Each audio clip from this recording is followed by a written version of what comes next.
A paz do Senhor, povo de Deus, a paz do Senhor, irmãos e irmãs em Cristo, a paz do Senhor para você de uma outra religião, a paz do Senhor para você que não tem uma religião e a paz do Senhor para você que é simpatizante do Evangelho. Sejam bem-vindos ao meu canal Multiplicação de Esperança. Meu nome é Miguel e eu tenho uma palavra profética para as nossas vidas que está em Jeremias 38, pode ler aí do 1 ao 15. Jeremias 38, 2. Assim diz o Senhor: o que ficar nessa cidade morrerá a espada, a fome e a pestilência. Mas o que for para os caldeus viverá.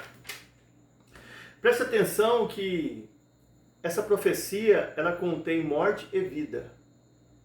Morte e vida estão inseridas nesta profecia. Porém, todos nós sabemos que Deus, Ele instrui, Ele nos aconselha, Ele nos direciona, obviamente, a escolher a vida. É como está escrito em Salmos 32, 8. Instruir-te-ei, ensinar-te-ei o caminho que deve seguir, guiar-te-ei com os meus olhos. Podemos lembrar também de Deuteronômio 30, 19. Eis que põe diante de vós a vida e a morte. Escolhe, pois, a vida. No Novo Testamento, Jesus também nos exorta a escolher a vida. Lembra o que ele disse em Mateus 7,13? Entrai pela porta estreita, porque larga é a porta, e espaçoso o caminho que conduz à perdição. E são muitos que entram por ela, e porque estreita é a porta, e apertado o caminho que conduz à vida, e poucos entram por ela. Então nós precisamos entender algo muito interessante aqui nesse texto. Precisamos compreender que às vezes Deus manda ficar. É como está relatado em Lucas 24, 49. Eis que vos envio a vós a promessa de meu Pai, ficai, porém, na cidade de Jerusalém, até que do alto sejais revestidos de poder. Mas muitas das vezes Deus, Ele manda sair. Jeremias 51, 45. Saí do meio dela, povo meu, para que cada um livre a sua alma. Deus envia um anjo a Ló e diz para ele: Ló, saia dessa cidade, saia desse lugar, saia de Sodoma e Gomorra, porque virá juízo sobre este lugar. Então Deus, antes de enviar o juízo, Ele avisa, Ele dá conselho, Ele instrui, Ele dá direcionamento para nós sairmos, escolhermos a vida. Só que aqui nós vemos Judá que quer lutar contra a Babilônia. E Deus está dizendo através do profeta Jeremias para eles não lutarem contra a Babilônia, e sim para eles se renderem à Babilônia. Às vezes, nós resistimos a Deus, não escutando os seus conselhos. Não permaneça em lugares os quais Deus já determinou para você sair, já disse para você sair, já te instruiu a que você saia desse lugar.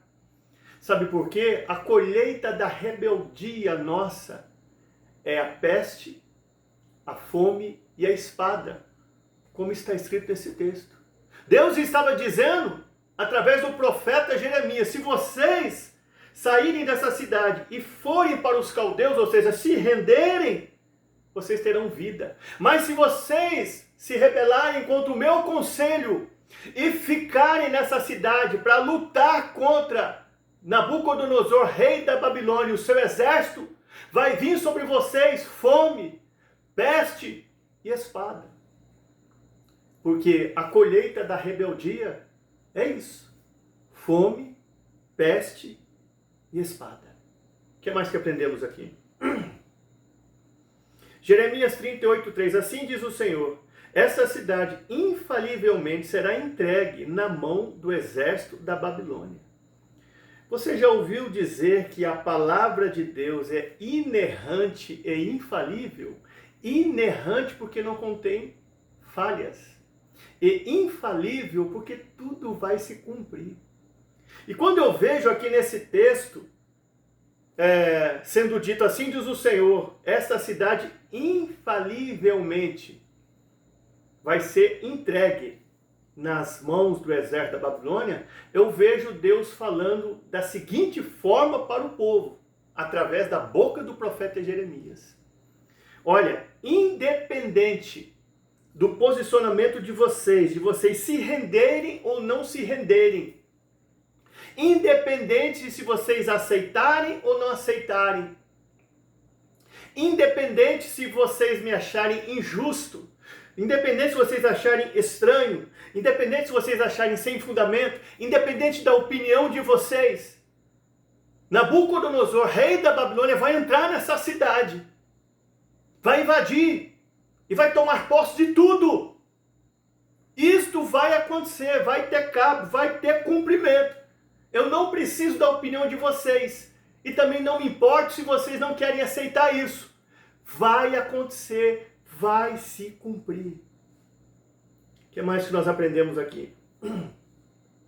Jeremias 38:4, olha o tempo. E disseram os príncipes do rei: morra este homem, visto que enfraquece as mãos dos homens de guerra. Quero dizer para você o seguinte: pregar a verdade não traz popularidade. Pregar a verdade não traz sucesso ministerial. Pregar a verdade não traz um reconhecimento. Pregar a verdade não traz fama. Pregar a verdade não te leva para lugares altos. Pregar a verdade não te faz uma pessoa influente. Pregar a verdade te leva para a cisterna. Pregar a verdade te leva para o poço. Pregar a verdade te leva para a cova. Porque foi isso que aconteceu com o profeta Jeremias. Ele pregou a verdade, como está escrito em João 8:32. E conhecereis a verdade, e a verdade vos libertará. Como está escrito em João 8:36, se pois o Filho vos libertar, verdadeiramente sereis livres. Então ele pregou a verdade. E por ele pregar a verdade, não foi aplaudido, não foi reverenciado. Que palavra profunda! Nossa, tocou na minha ferida, eu preciso de mudança. Eu preciso mudar meu estilo de vida. Oh, como eu amo a verdade. Você prega a verdade, hein? Nossa, eu estou impactado. Não. A verdade que ele pregou levou ele para o fundo do poço. Elias também pregou a verdade para o rei Acabe dentro do seu palácio. Contradizer os seus deuses. E aí ele foi parar lá no ribeiro de Querite, um filete de água bem estreitinho, olha só. Elias foi parar no estreito.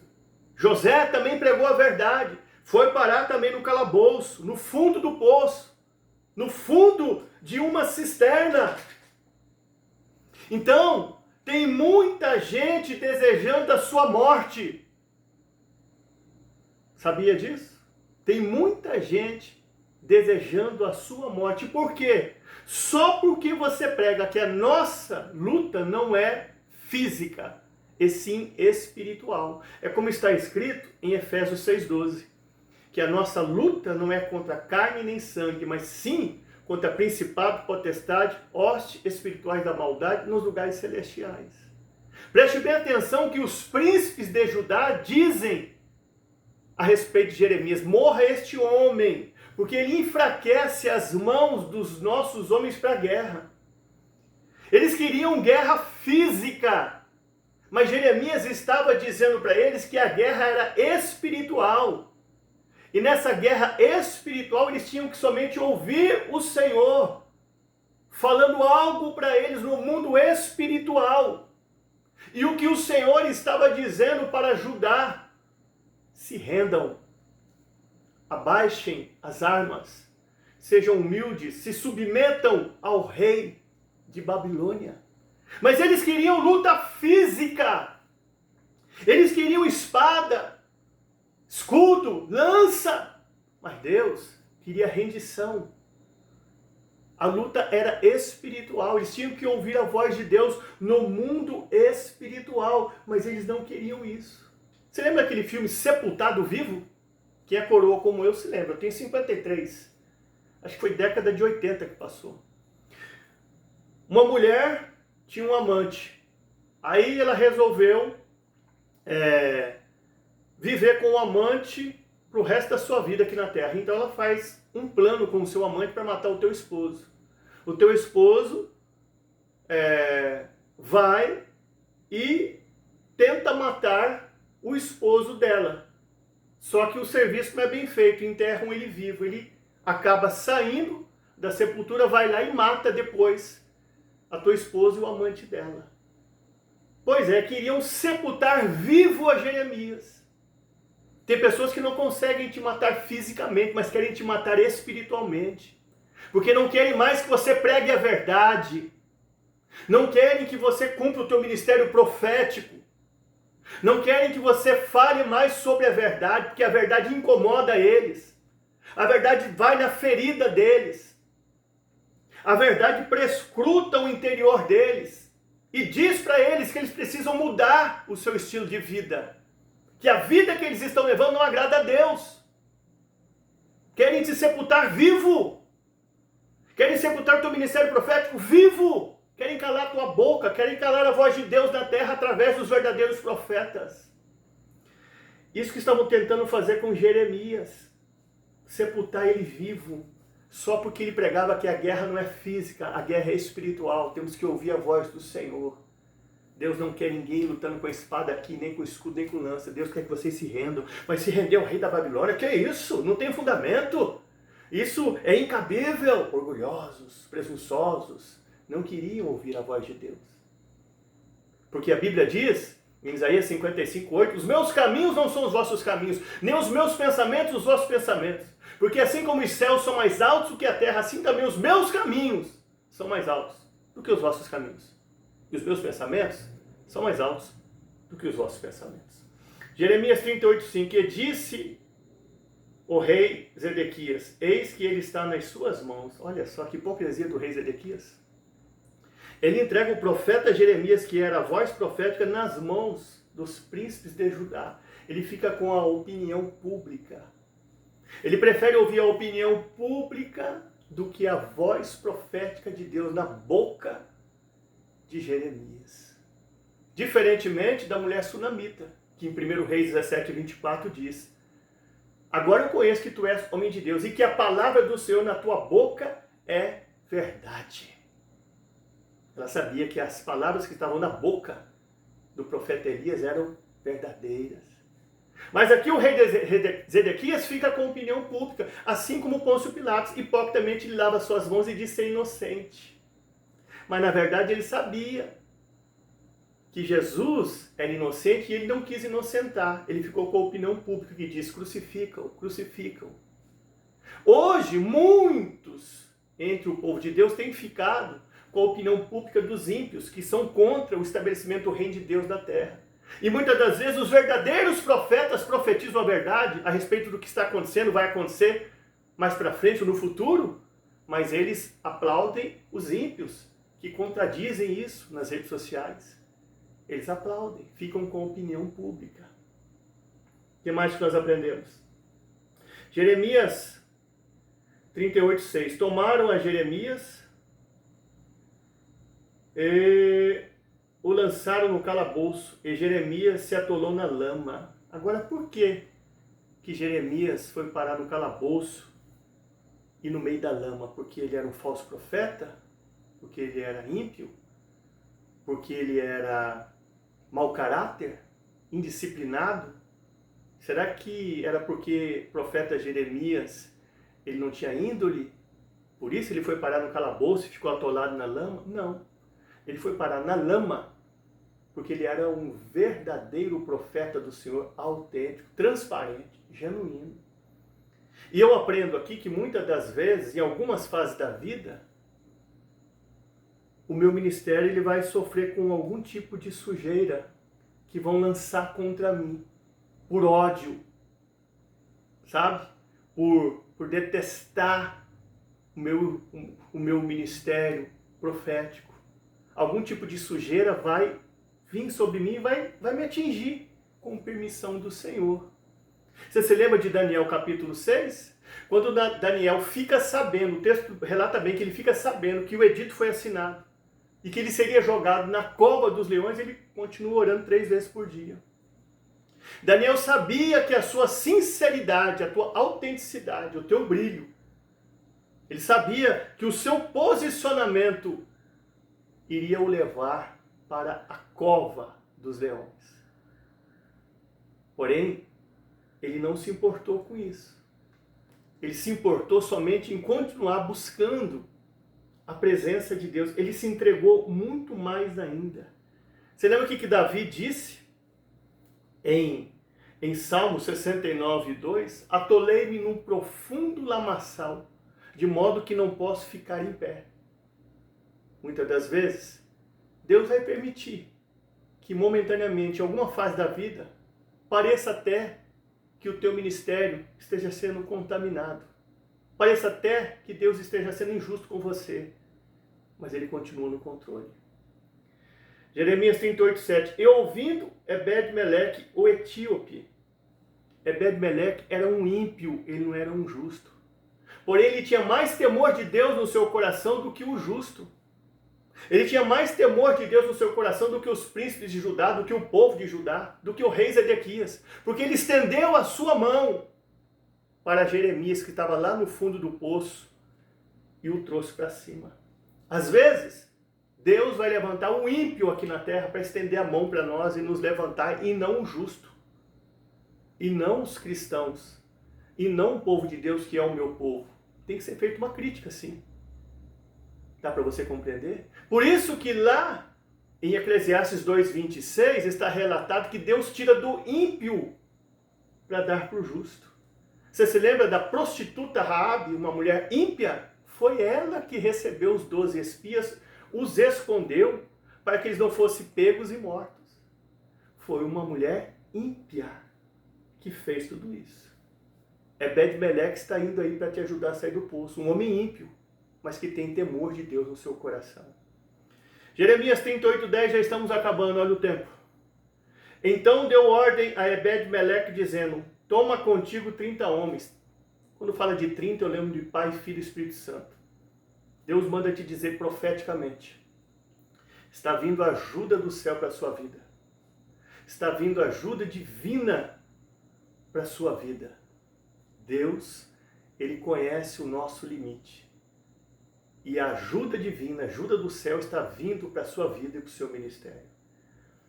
Então deu ordem a Ebed-Meleque dizendo, toma contigo 30 homens e tira Jeremias do calabouço antes que morra. Preste muita atenção. E tira.